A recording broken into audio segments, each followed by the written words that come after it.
अब मयूर जी ये बताइए कि आपकी हिस्ट्री होटलियर की रही है और उसके बाद में आपने रियल एस्टेट में भी काम करा है। फिर ये fractional ownership, holiday homes, what was the moment that triggered you to create Bricket? देखिए, जब मैं रियल एस्टेट में काम कर रहा था तो काफ़ी सारे एचएनआई क्लाइंट्स थे मेरे, जिनके हम लोग पोर्टफोलियो मैनेज करते थे। Okay. And big clients like 30 crore portfolio, 40 crore portfolio, ऐसे क्लाइंट्स थे। तो हमने जब उनके पोर्टफोलियो को क्लोजली ऑब्जर्व किया तो देखा उनका एक बिग चंक ऑफ पैसा second home, holiday home, farm houses में भी इन्वेस्टेड है। ओके।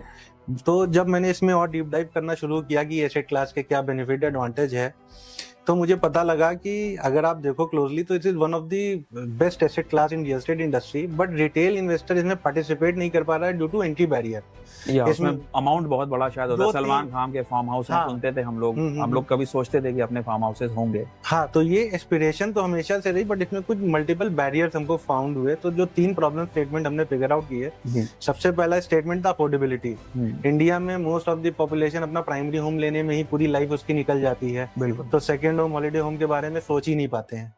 दूसरा प्रॉब्लम था managing and maintaining this property, because your holiday home is always away from your primary home. जी। तो उसको मेंटेन करना, मैनेज करना, again it will require lots of money, effort and time.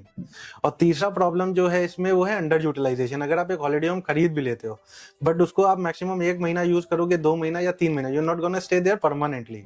तो इन्हीं प्रॉब्लम स्टेटमेंट को जब हमने आइडेंटिफाई किया तो उसी का सॉल्यूशन ढूंढते ढूंढते हम लोग ब्रिकेट तक पहुंचे। तो मान लीजिए आप 1 करोड़ रुपए का गोवा में प्रॉपर्टी इन्वेस्ट करने के लिए 1-2 करोड़ रुपए नहीं है, but with Bricket with 10-20 lakh rupees you can easily buy it. तो पहला अफोर्डेबिलिटी का हमने चेकआउट हटा दिया। दूसरा था मैनेजिंग एंड मेंटेनिंग। तो हमारा हॉस्पिटैलिटी एक्सपर्टिज्म की वजह से हमने क्या किया, हमने सारी प्रॉपर्टी को end to end property management services provide करना शुरू कर दिया, like daily housekeeping, 24/7 concierge, value added services. तो इससे क्या हो गया, आपको प्रॉपर्टी मैनेज करने का भी हैसल खत्म हो गया, वो भी टिक लग गया जो क्रॉस था। तीसरा प्रॉब्लम था अंडर यूटिलाइजेशन। तो जब भी आप अपनी हॉलिडे में प्रॉपर्टी यूज नहीं करते हो तो उसको हम शॉर्ट टर्म रेंटल के through like Airbnb, MakeMyTrip rent out कर देते and we try to generate some rental income out of it. तो तीनों पॉइंट्स को हमने चेकआउट किया, चेकबॉक्स किया, एंड देन हमने अपना गो टू मार्केट स्ट्रेटेजी बनाया and we launch this Bricket in 2021।